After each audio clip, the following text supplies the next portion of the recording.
근데 여기서 멈추지 않습니다. 이제 아브라함은 나그네로 찾아오신 하나님을 달려나가서 영접하며 몸을 땅에 굽혀 맞이하는 아브라함을 2절과 3절에서 볼 수 있어요.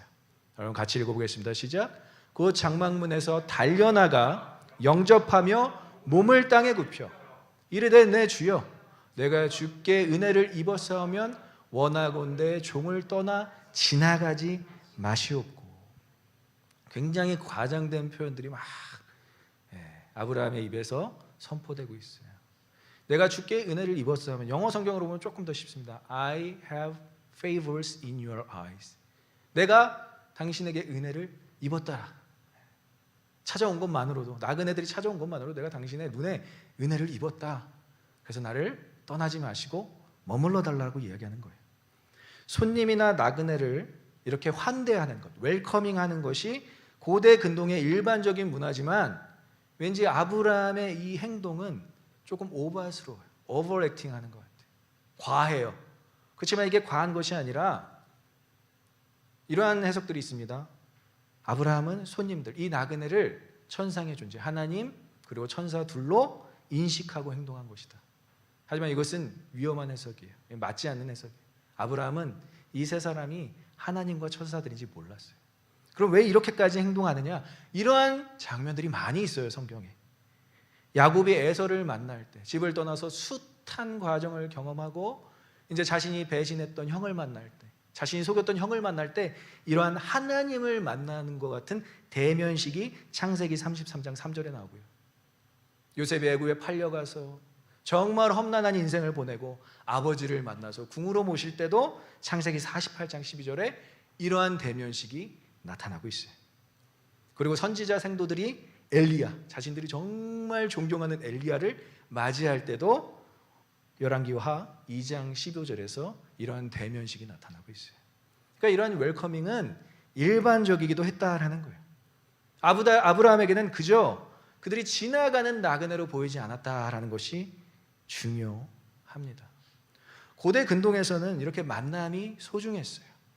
아브라함은 자신이 소돔왕, 우리 룻이 있었던, 자신의 사촌 룻이 있었던 소돔을 위해서 열심히 싸우고 나서 만났던 그 멜기세덱과의 만남도 역시 기억하고 있는 거예요. 그것이 너무나 소중한 만남이었다는 것은 지금 아브라함이 잘하고 있다, 잘 살고 있다는 것을 컨펌해줬던 살렘 왕이었기 때문에 예수 그리스도로 상징되는 멜기세덱을 만났을 때 그는 너무나 기뻐하고 좋았다라는 것이죠.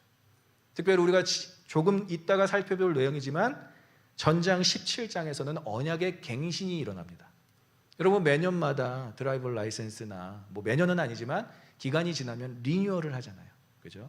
리뉴얼을 하는 것처럼 언약의 갱신을 누구로부터 받느냐? 하나님으로부터 받게 돼요. 근데 17장에서는 이런 놀라운 리뉴얼, 언약의 갱신이 있었는데 18장에서는 이렇다 할 별 특별한 사건이 일어나지가 않아요. 우리는 항상 성경을 보면서 물론 기적이 중요하죠.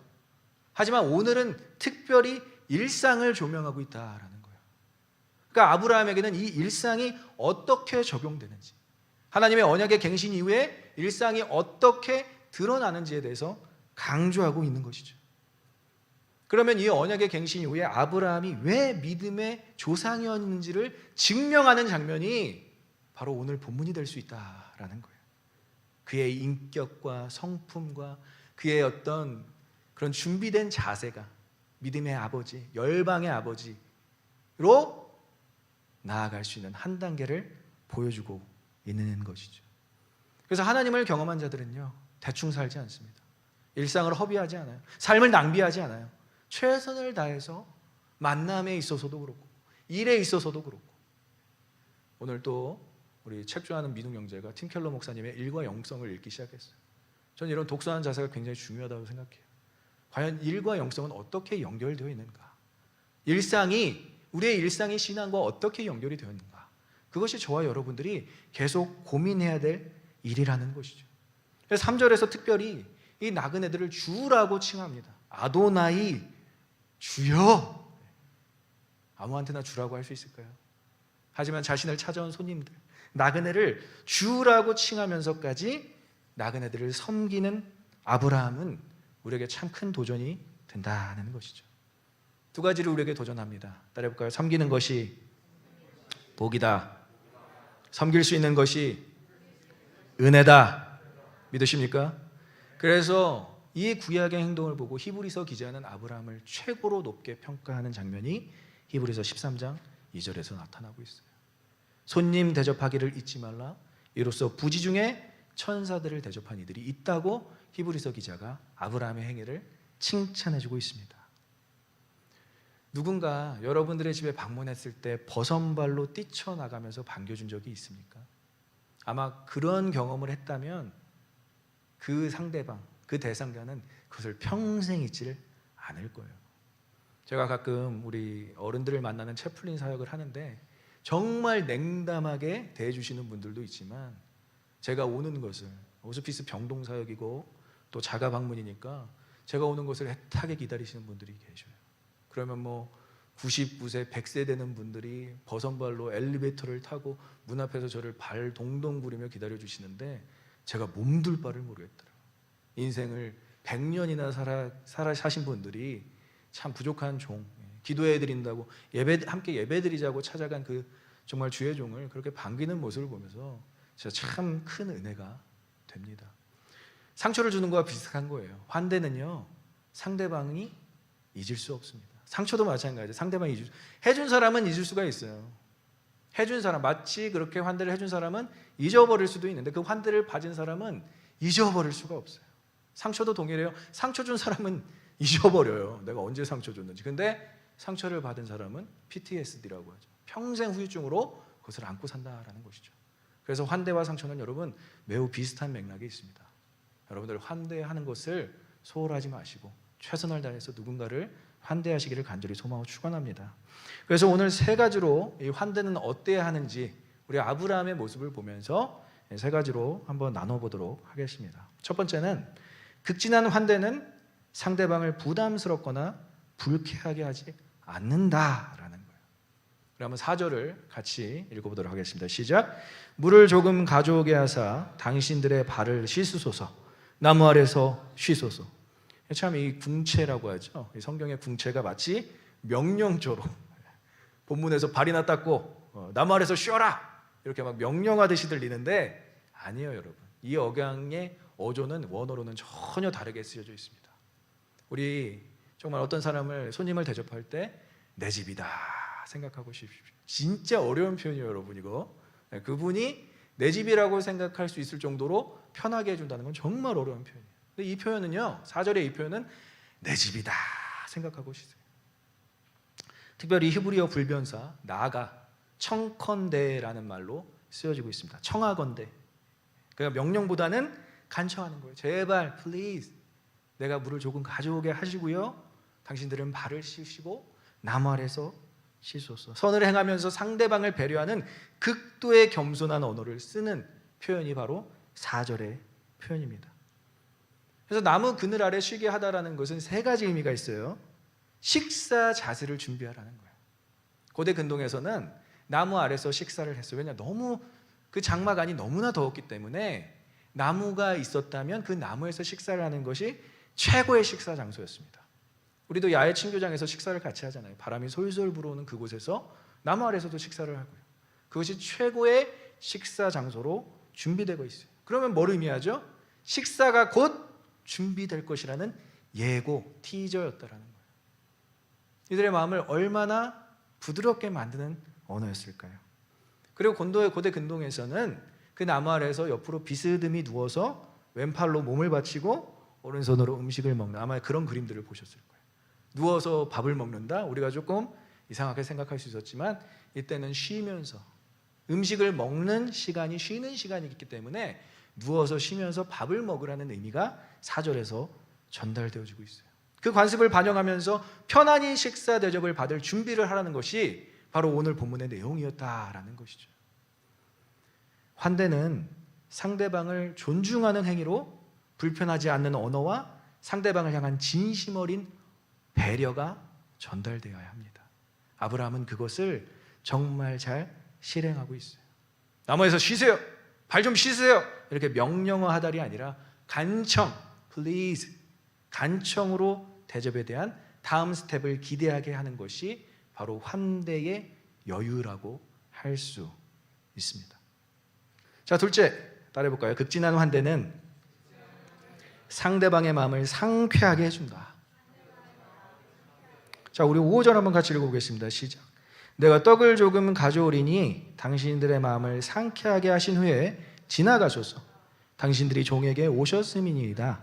그들이 이르되 내 말대로 그리하라. 아멘. 극진한 환대로 방문자들의 마음을 어떻게 한다고요? 상쾌하게 하는 거예요. 상쾌하게. 마음을 불편하게 하고 마음을 어렵게 하고 마음을 지저분하게 하는 것이 아니라 상쾌하다는 말 아시죠, 여러분? 상쾌하다. 좋다. 자, 하나님이 다른 모습이 아니라 하나님이 거룩하고 준비되고 축복을 해주는 대제사장 멜기세덱의 모습이 아니라 피곤에 쩐 나그네의 모습을 하고 나타나신 이유가 바로 여기 있다라는 거예요. 마음이 상쾌한 것이 필요로 할 만큼 그런 모습을 하고 지금 아브라함에게 나타나셨다라는 것이 중요한 거예요. 그러니까 하나님과 관계를 회복한 사람은 반드시 사람에게 나타나게 돼 있는데 하나님이 왜 하필이면 피곤에 쩌든 마음이 상쾌한 것이 필요한 나그네의 모습으로 아브라함을 찾아오셨겠냐라는 거예요. 근데 아브라함은 이렇게 나그네를 대하는 것, 대우해주는 이유를 밝힙니다. 두 가지를 밝혀요. 레헴 파트, 떡 조각을 가지고 섬기게 하시고. 네, 여러분, 우리가 후반부 이제 구절을 읽어보면, 오늘 본문의 후반부를 읽어보면 떡으로 안 끝나요. 떡은 에피타이저고요. 메인 디시는 소고기가 나옵니다. 소고기가. 네, 거짓말이죠. 떡만 갖고 오겠다고 한 사람이 하인을 시켜서 요리를 하고 요리에다가 소고기에다가 버터를 발라서 지금으로 따지면 리바에다가 버터 발라서 대접해 준 거랑 똑같은 거예요. 아니, 떡만 조금 갖고 오겠다라는 사람이 6, 7절에 소고기 메인 디시를 가져다 주고 있습니다. 아브라함의 환대의 이유는 일반적으로 만남의 축복과 소중함을 알기 때문에 더욱더 열심으로 마음을 상쾌해 주기 위해서 최선을 다하는 모습을 볼 수가 있어요. 음식에 대한 권유를 싫어하는 사람은 세상에 없을 겁니다. 아무리 여러분들이 나이가 어리든 나이가 많든 음식에 대한 권유를 싫어하는 사람들은 없을 거예요. 막 먹고 있는데 아유, 더 드세요, 더 먹으세요, 남으면 좀 싸가세요, 이렇게 얘기해야지. 아, 그만 드세요. 살쪄요. 남은 것도 혹시 가져가시려고요? 이렇게 말하는 사람 없다라는 거예요. 그리고 그런 말을 들었을 때 얼마나 기분이 나쁘겠어요, 사실. 근데 우리 교인분들은 참 마음이 풍족해서 남은 음식들을 얼마나 잘 싸주는지 진짜 저한테 뿐만이 아니라 서로 막 나누기, 아, 이거 좀 가져가, 막 나중에 이렇게 던지더라고요. 막 가져가라고. 그럼 그걸 받고 또 감사하고, 이러한 것들이 참 저는 통용, 정말 사도행전 2장에서 나오는 교회의 모습, 코이노니아라고 생각을 합니다. 음식을 서로 건면하고 싸주고. 그러니까 하나님의 섭리 가운데 그냥 지나가는 만남이 없다는 것을 오늘 아브라함은 절대적으로 인식하고 있어요. 옷깃만 스쳐도 인연이다. 우리나라 말에 옷깃만 스쳐도 인연이다라는 말. 여러분, 옷깃은요, 그때 당시에 양복에 접히는 부분을 이야기합니다. 그러니까 옷깃이 스쳤다는 것은 최대한 가슴과 가슴이 맞았다라는 거예요. 최소한 포옹으로 인사를 했다라는 거예요. 그런 사이를 어떻게 그냥 지나쳐 갈 수 있겠습니까? 최선을 다해서 대접하라는 의미를 한국의 속담에서도 이야기해주고 있는 것이죠. 근데 갈수록 형식적이고 상투적인 멘트가 불필요하다라고 생각하는 세대가 막 출몰하고 있어요. 뭐 그런 거 표현해야 알아? 표현해야 알죠. 뭐 그거 말해야 하나? 말해야 알죠. 어떤 성도가 교제를 하는데 뭐 말을 안 하는데 알아주기를 바란다라는 거예요. 뭐 꼭 말해야 알아? 말해야 합니다, 여러분. 뭐 표현해야 합니까? 표현해야 합니다, 여러분. 그럼 옆 사람에게 표현하겠습니다. 사랑하고 축복합니다. 네, 표현해야 알아요. 눈을 좀 보면서 표현하세요. 눈을 좀 보면서. 정말로. 표현해야 알아요. 표현하지 않고 어떻게 알아요, 여러분? 아무도 몰라요. 하나님도 우리에게 말씀으로 표현해 주시잖아요. 믿으십니까? 그럼 우리도 하나님께 표현해야 하나님께서 아시죠. 예배가 그런 거예요. 하나님께 마음껏 표현하세요, 여러분. 참 제가 좋아하는 말 중에 이런 말이 있습니다. 사랑과 재채기는 감출 수 없다. 여러분, 재채기 감출 수 있어요? 막 억지로라도 숨기려고 해도 표현이 되잖아요.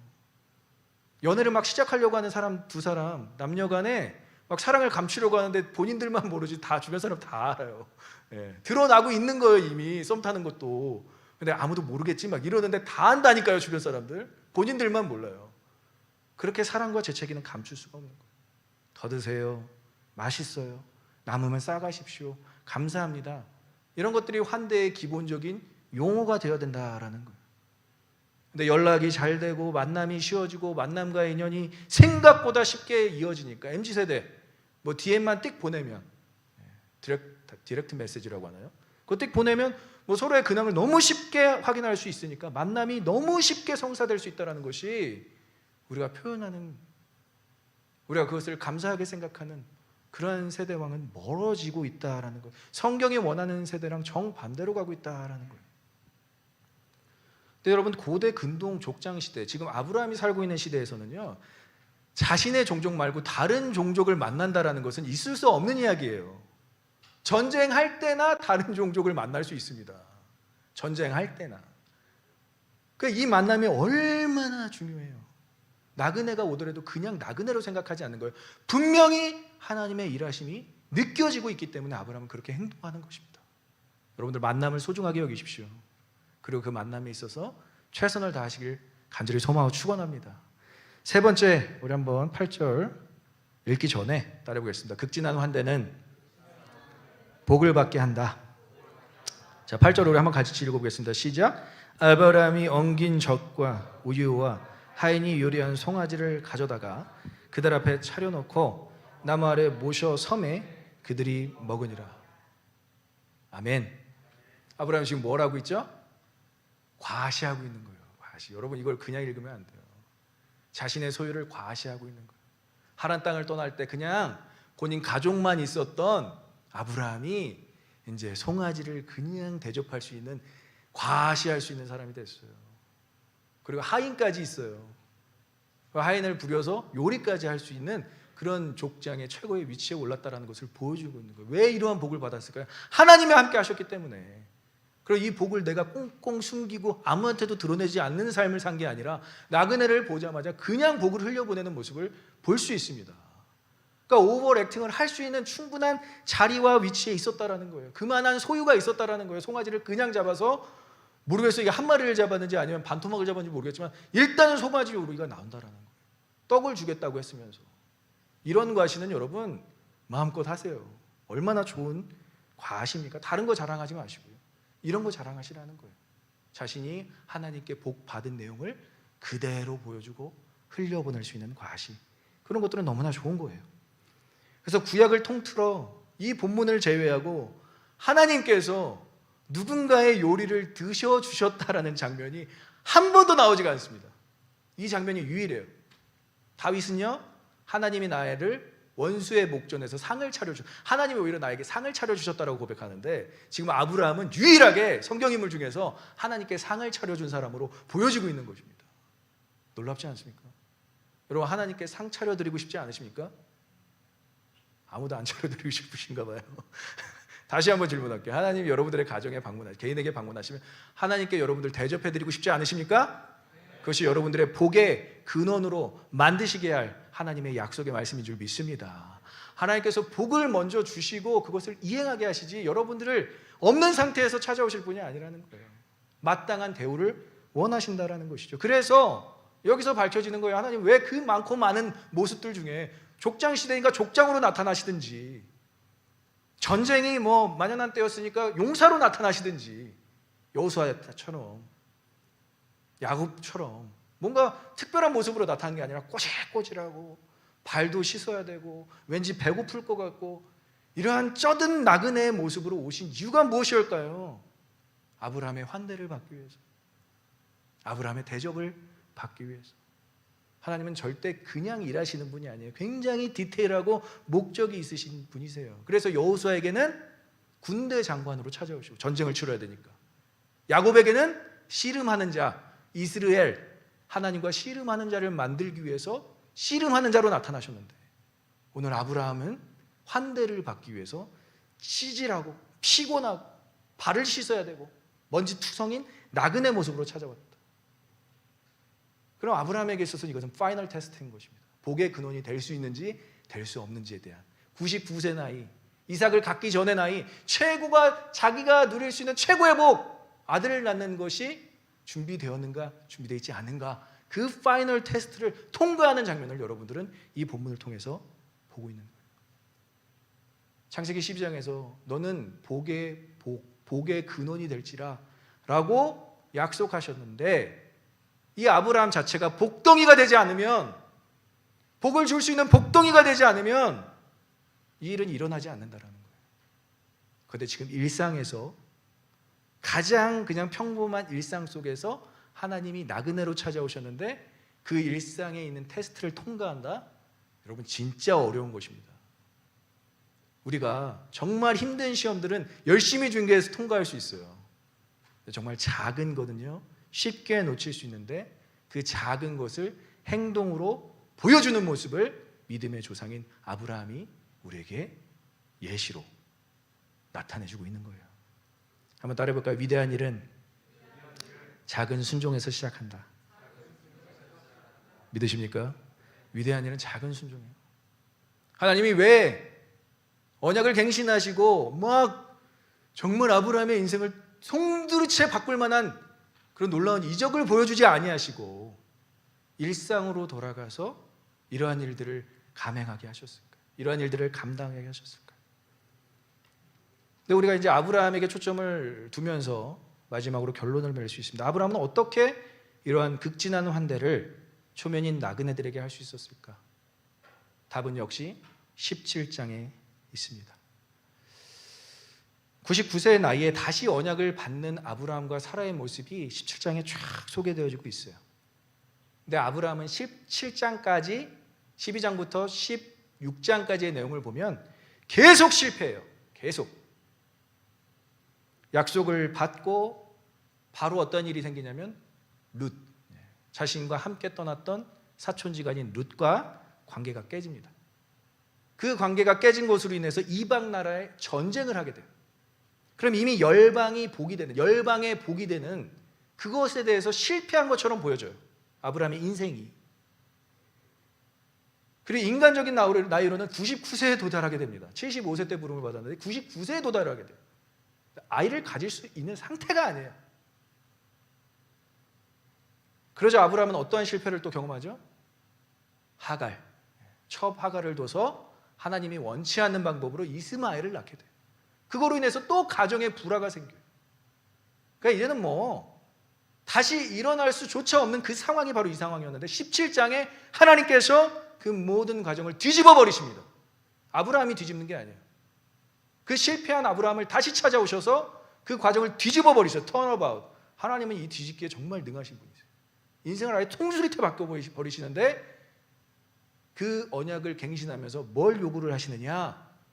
구원의 표식을 허락하세요. 이것은 놀라운 사건입니다.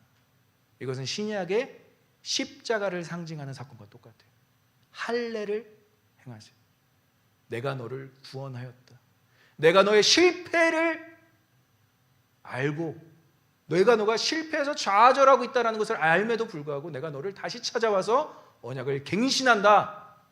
그 십자가의 사건과 비슷한 사건 할례가 17장 26절, 27절에서 나타나고 있는 거예요. 그럼 같이 읽어보겠습니다. 시작. 그날에 아브라함과 그 아들 이스마엘이 할례를 받았고 그 집의 모든 남자 곧 집에서 태어난 자와 돈으로 이방 사람에게 사온 자가 다 그와 함께 할례를 받았더라. 믿으십니까? 이 본문이 사도행전 16장 33절과 똑같아요. 주 예수를 믿으라 그리하면 너와 내 집이 구원을 받으리라. 믿으십니까? 모든 사람들이 아브라함을 통해서 구원받았다는 거, 심지어 이방 사람까지도. 그러니까 구원에 있어서는, 하나님이 구원함에 있어서는 타협이 없다니까. 그러니까 실패를 했던, 넘어졌던, 첩을 뒀던 하나님은 구원에 있어서는 타협점이 없으세요. 어떻게 해서는 인간을 다시 찾아가셔서 일으켜 세우시고 구원의 표식을 남기시는데 아브라함이 그거에 감격한 거예요. 아브라함이 그게 너무 고마운 거예요. 와, 하나님 진짜 멋있다. 나 같으면 나 버렸을 텐데. 나 같으면 진짜 너 왜 그렇게 사니? 아내 2번이나 팔아넘기고 첩을 둬. 그리고 네 사촌이랑 너 그렇게 지내라고 내가 하란 땅에서 보냈니? 너 왜 그렇게 사니? 이렇게 핀잔을 줘도 될까 말까 한 인생을 다시 찾아가셔서 구원이라는 것을 약속해 주시고 모든 집안 식구들이 그 구원의 표식을 남기게 해주신다. 여러분, 구원받은 성도는요, 상황과 환경이 바뀌는 것이 아닙니다. 구원받은 성도는 하나님과의 관계가 바뀌는 것인 줄 믿습니다. 상황과 환경이 안 바뀌어도 돼요, 여러분. 솔직히 말해서 우리는 하나님의 창조물이기 때문에 하나님과의 관계만 회복되면 모든 것을 할 수 있다라니까요. 상황과 환경은 그대로여도 하나님과의 관계가 바뀌니까 아브라함의 일상이 바뀌는 거예요. 그러니까 구원받은 성도는 자연스러운 반응, 하나님적 행동, 작년에 수도 없이 외쳤어요. 디바인 네이처. 성스러운 자, 성스러운 성도, 성스러운 창조물. 구원받은 성도는 당연히 그렇게 살아야 되는 거 아닙니까? 구원받았는데 인격과 성품이 좋지 못하고 변화가 없다? 여러분, 이거 심각하게 고민해 보셔야 돼요. 구원받았는지에 대한 점검이 다시 필요한 거예요. 정말 구원받았다면 우리의 작은 일상이 변해야 할 줄 믿습니다. 그것이 가능한 것이 하나님이 여러분과 함께하고 있기 때문에 그렇다는 거예요.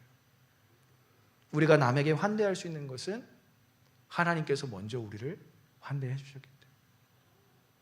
실패한 인생을 찾아오셔서 다시 언약의 갱신을 통해서라도 우리를 일으켜 세워주셨기 때문에 그 구원에 입각해서 환대를 하는 것이 아브라함이 결코 그냥 환대를 한 사람이 아니라는 거예요. 하나님 먼저, 그리고 사람의 반응, 그것이 성경의 모든 스토리예요. 인간이 먼저 한 게 하나도 없어요. 하나님 먼저 하셨고 그것에 대한 인간의 반응이 이렇게 환대로 나타나게 되는 것입니다. 우리 로마서 5장 8절 한번 큰 소리 한번 읽어보겠습니다. 시작. 우리가 아직 죄인 되었을 때 그렇게서 우리를 위하여 죽으심으로 하나님께서 우리에 대한 자기의 사랑을 확증하셨느니라. 믿으십니까? 하나님께서 우리가 아직 still 과거에도 현재에도 미래에도 죄인이라는 거예요. 이 말은. 그런데 그 죄인들을 위해서 하나님께서 우리에 대한 자기의 사랑을 확증하시려고 아들을 주셨다. 이러한 환대가 또 어디 있겠냐라는 거예요. 천국으로 우리를 다 불러 모으기 위해서 웰커밍 이벤트, 천국으로 우리를 다 초대하기 위해서 아들을 주셨다. 그러니까 구원이라는 맥락에서 본문의 아브라함의 행동은 오버가 아닙니다. 오버액팅이 아니에요. 과장된 접대가 아니라 성도의 자연스러운 반응, 성도의 자연스러운 일상, 그것이 극진한 환대가 되어야 하는 것입니다.